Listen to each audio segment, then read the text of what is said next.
लगीन सराईच्या तिसऱ्या भागात आपण जाणून घेतलं अंतरपाटामागचं ते गुपित। या भागात पाहूया एका मुलीचा सासरचा पहिला मित्र आणि त्याच्या गोड भावना।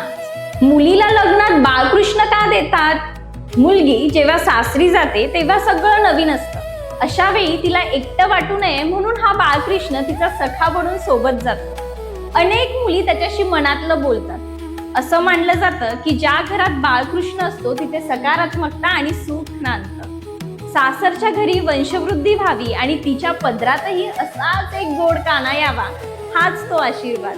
परंपरा फक्त पाळण्यासाठी नसतात, तर त्या मागची भावना समजून घेण्यासाठी असतात। जर तुम्हाला हे लगीन सराईचे व्हिडिओज आवडले असतील तर नक्की लाईक करा, शेअर करा आणि हो, अशीच नवनवीन माहिती जाणून घेण्यासाठी फॉलो करा साक्षी.स्पीक्सला आणि YouTube चॅनलवर सबस्क्राईब करा साक्षी स्पीक्सला।